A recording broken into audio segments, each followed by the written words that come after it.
Hey everyone, this is Roland Wright back again with another Keyforge deck reveal.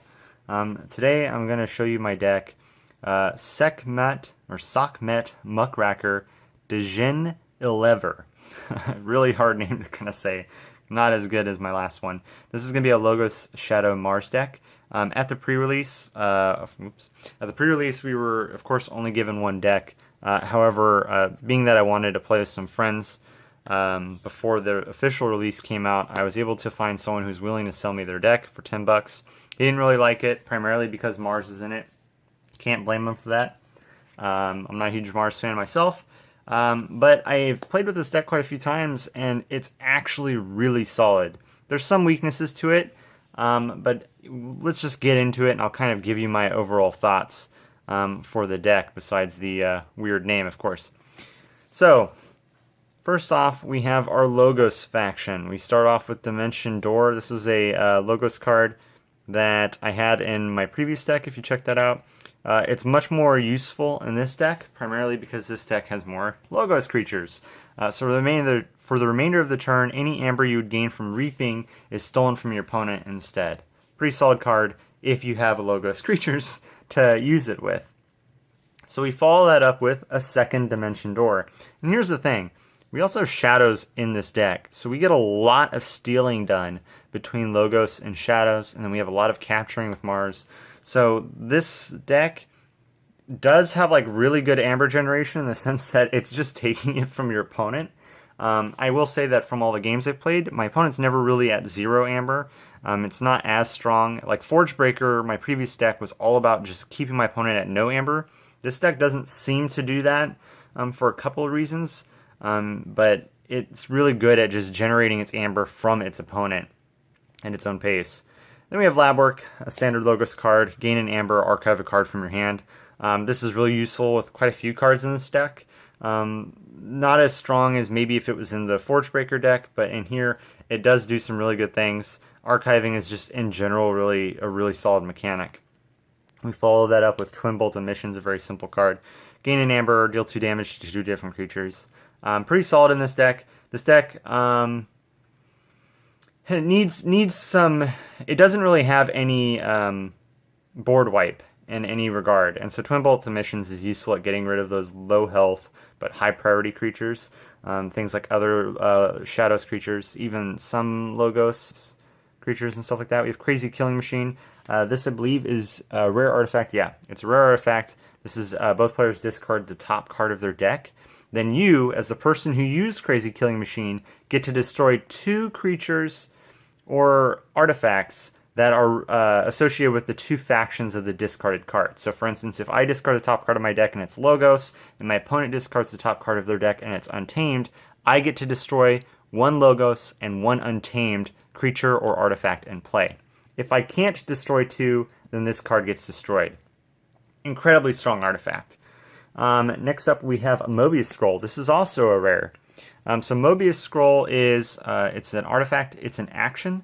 When you trigger it, you archive Mobius Scroll and 2 cards from your hand. So you essentially can keep using Mobius Scroll over and over again, but you're also archiving 2 other cards from your hand, which is just incredibly good.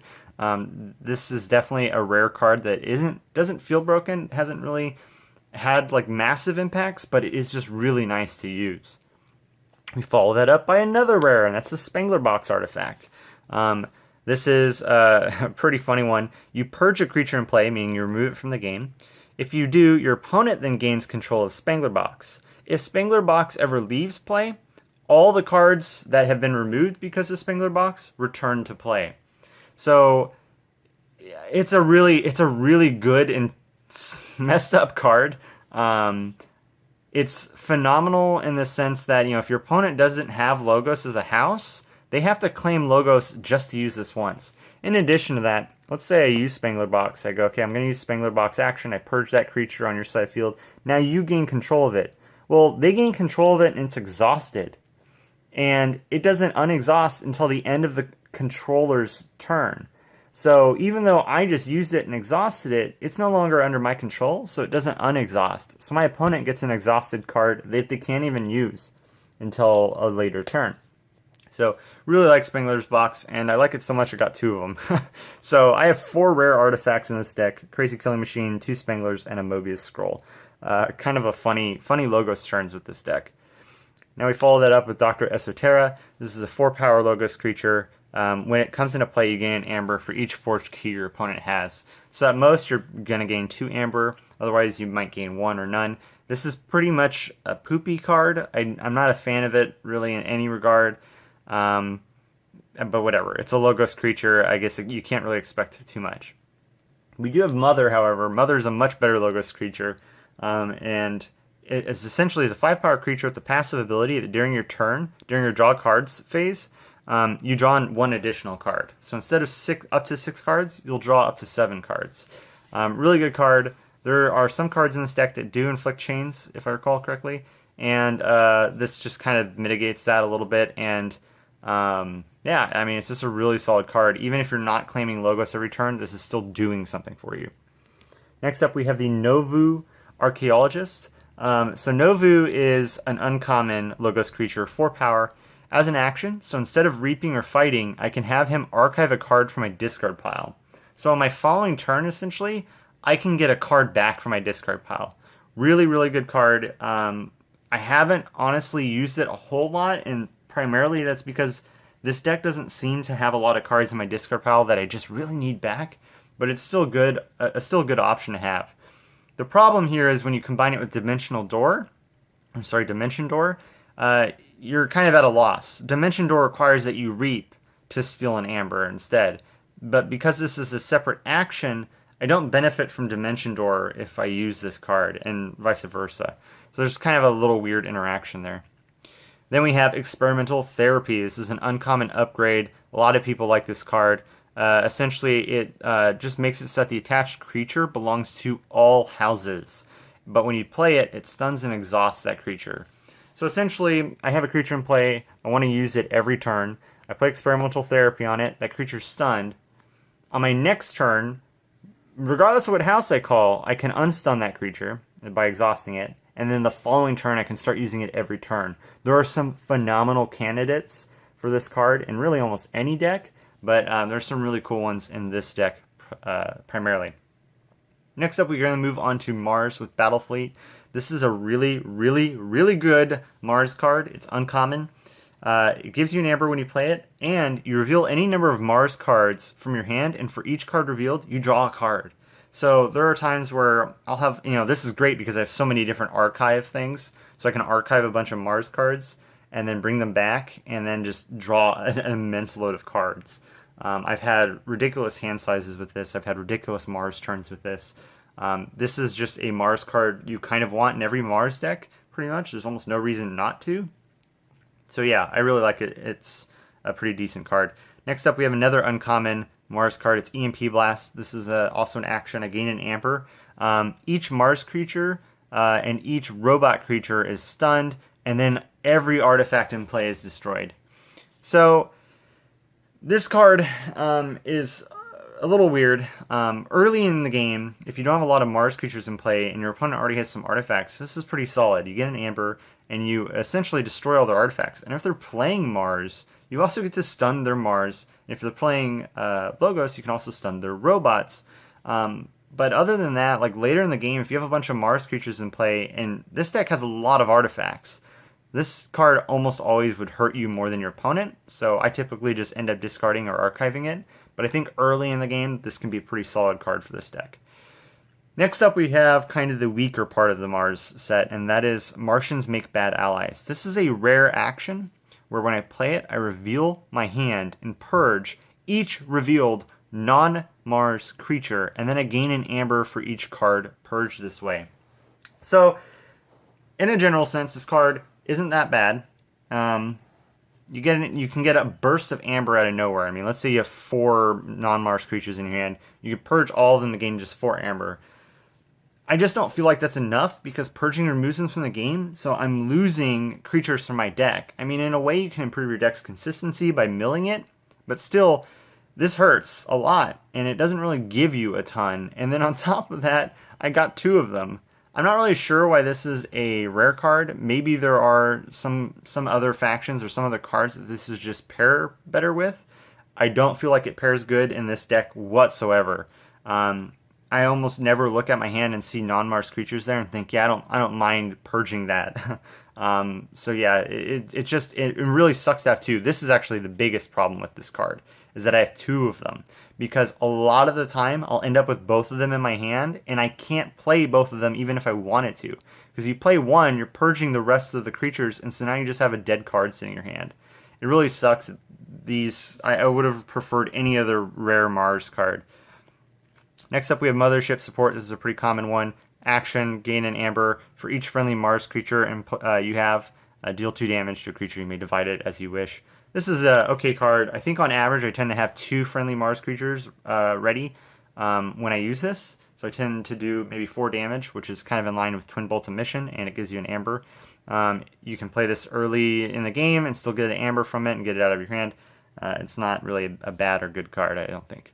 Phosphorus Stars, this is an interesting one. This is the closest thing I have to really board wipe, and that is when you play it, you stun all non-Mars creatures, and then you gain 2 chains.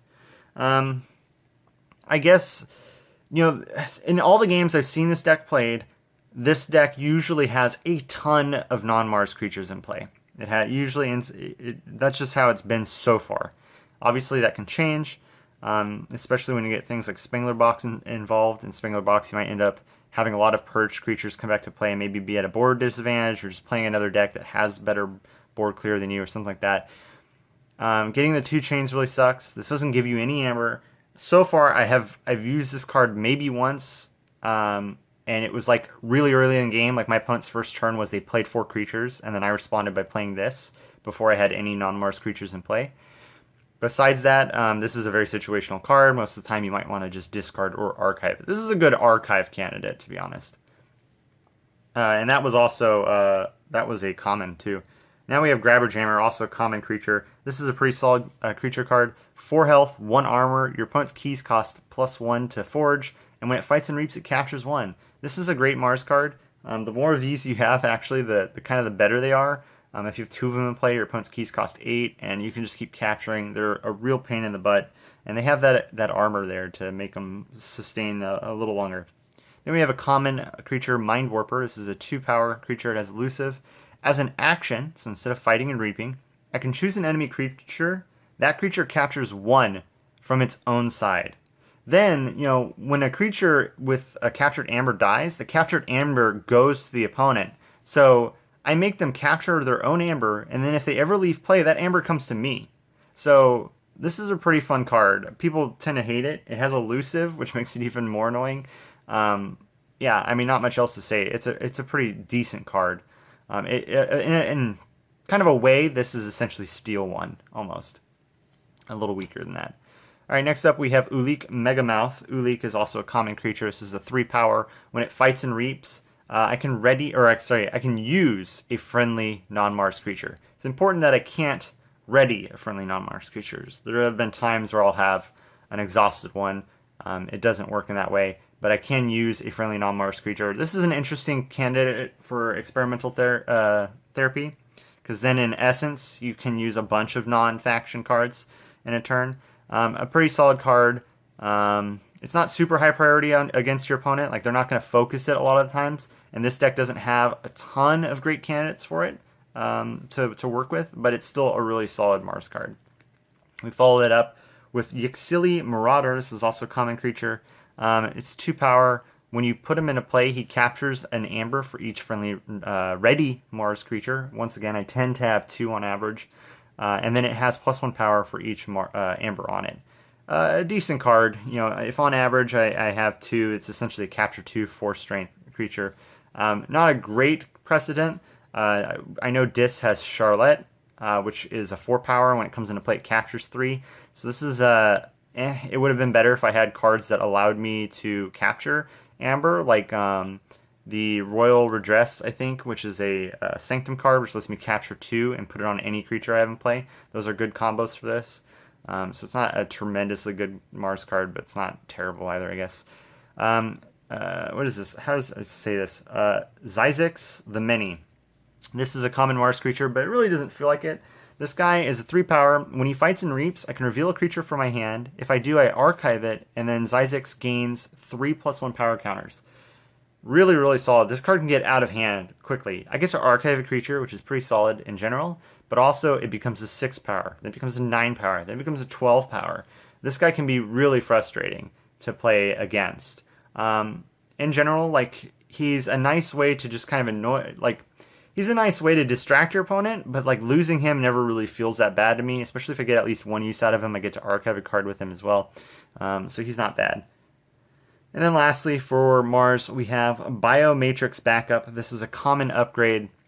It gives me an amber, and then the attached creature gains destroyed. You may put this creature in your owner's archives. So this is a pretty nice card. Once again, I have a lot of archiving cards in this deck. I can attach this to something like Grabber Jammer or Mother, and so when they're destroyed, I can just play them again on the following turn. Mother is actually a really good candidate for this because people are like, oh, I really want Mother dead, but then he's just going to play it again next turn. So yeah, it's a decent upgrade. Not much else to say. Plus you get an amber out of it too, which is nice. Moving on to the final faction, Shadows. We start with Bait and Switch. Yes, Bait and Switch, one of the best cards in the game. Hated and loved by all. This is a common Shadows action that essentially lets me steal an amber from my opponent, and I repeat this effect until I have equal to or greater than my opponent. So let's say my opponent has 5 amber and I have 6, and I forge a key at the start of my turn. So I have 0 amber, then I play Bait and Switch. I essentially steal 3 amber from my opponent. It's a ridiculous card. Yeah, not much else to say, and I'm glad to have one in here. I also have Ghostly Hand. I actually like this card quite a bit. You just get a guaranteed 2 amber, and then if your opponent has exactly 1 amber, you steal it. So it could potentially be a deficit of 2 or a deficit of 4. I like this card a lot. It sets a good precedent, in a way. So yeah, that's also a common action. Then we have an uncommon action, Lights Out. Gain an amber, return 2 enemy creatures to their owner's hand. There are some times where you just do not want to play this card, but there are a lot of times where you do. You can get rid of cards that have captured amber on them, and so you get the amber back. You can get rid of other cards that have upgrades, so the upgrade gets destroyed. This is just a really solid card. Not much else to say. Next up we have Seeker Needle. This is a common artifact, pretty interesting one. Just as an action, deal damage to a creature. If the creature dies, you gain an amber. This is a, I don't know, common Shadows artifact. It's just fun to play with, I guess. But then we have another Shadows artifact, and this is Subtle Maw. This is an uncommon artifact. I actually thought it was an action for the longest time. I think one of the annoying things a lot of people complain about is that actions and artifacts are a little difficult to distinguish. The main thing is the artifact box is tiny up here, whereas actions have it down here. If I recall correctly, where's the action? Yeah, so action has their name in the center, and artifacts have it at the top. Anyway, as an action, my opponent can discard a random card from their hand. Great artifact. I mean, yeah, it's a mind barb, but you can use it multiple times. Alright, next up we have Bad Penny. This is a common Shadows creature. I'm sure a lot of people are familiar with this. It's just a 1-power creature, and when it's destroyed, it goes back to my hand. This could be kind of annoying, similar to Dexter. Sometimes you might just not want this card sitting in your hand, but it does essentially make it so that my opponent's frustrated by it. I will say if you're playing someone who is also Shadows and has Seeker Needle, you're going to want to discard this instead of playing it, because you're just giving them a Seeker Needle target over and over again to gain free amber off of. Next up, we have the Maquis Asp. Or Maquis Asp, Maquis, I call it Maquis. Anyway, this is an uncommon creature, and it's really cool. I get a lot of value out of this card every time I play it. It's a 3-power, it has Skirmish, so it doesn't take damage from defending creatures. And it has Poison, so if it does any damage at all, the creature dies. This is phenomenal card, and if your opponent doesn't focus it, you can just go Shadows and just wipe their board every turn. It's a really, really good card to play with. I enjoy it a lot. Next up, we have Nexus. Now, Nexus is a pretty crazy card in this deck. This is a common creature, 3-power, has Elusive, so it needs to be attacked twice, and has Reap. Use an opponent's artifact as if it were yours. This card single-handedly wins games, and that's especially prevalent because I have 2 of them. So if I get 2 in play, my opponent's really frustrated. Not only can I use my opponent's artifacts, which can be in general annoying, like I can use their life wards, like any kind of thing that sacrifices itself, right? I can use it before my opponent gets to use it. I can use their high value artifacts. It taps their artifact, which means they can't even use it on their next turn. But in addition to that, let's go all the way back to the beginning of this. Spangler's Box. I use Spangler's Box on a Logos turn. It goes to my opponent's side of the field tapped. My opponent uses their turn, Spangler's Box readies up. Then I use Nexus to use Spangler's Box again, and it comes back to my side of the field. I have used this combo. It is absolutely disgusting. I've put Experimental Therapy on Nexus, so I can essentially do it every single turn, regardless of whether or not I'm Shadows. And he's elusive, so he's kind of a pain in the butt to get rid of. It is brutal. Absolutely brutal. I love it. I love this combo in the deck. And once again, like, you can use your opponent's artifacts in general, which is just really good. And then next up, I have Naughty the Thief. This is a common creature as well. 2 power, elusive, action, steal 1. Straightforward, a pretty solid card too. Great to put next to Pit Lord, and it's also good to put next to Shadow Self. This is a very common Shadows creature to see. 9 power. It does no damage when fighting, and damage dealt to neighbors is dealt to Shadow Self instead. So it's kind of a weirder version of Taunt. In a way, it's a better version of Taunt, but the downside is he does no damage to anything. And then lastly, we have Urchin. Urchin is a very straightforward Shadows card. It's a 1 power creature with elusive. When it plays, it steals 1. So it comes into play. Your opponent's typically not going to want to waste 2 creatures to attack it, so you're just going to be reaping with it often. But it might be a good target for Seeker Needle. It might be a good target for Twin Bolt Emissions, stuff like that. If your opponent does have a Seeker Needle, I wouldn't say discard this like I would with Bad Penny. I would still say play it, get that Amber, and then just use it as much as you can. If your opponent Seeker Needles it, it's whatever. You still, by stealing 1, you put a deficit of 2. If your opponent Seeker Needles it, you still are in the green by 1. So it's not a big deal. So anyway, guys, that is Sakmet. Here is the official deck list if you want to pause and just look over it. It has quite a lot of rares. If you look at the four Logos artifact rares and the 2 Mars crappy ones. But in general, this has been a very solid deck. I would kind of rate this at like a B-, I'm thinking, with Forge Breaker kind of being a C-. Yeah, this is just a really fun deck to play. There's a lot of really interesting combos in it. So yeah, that was Sakmet. Alright guys, thanks for watching. I'll see you guys in the next deck reveal.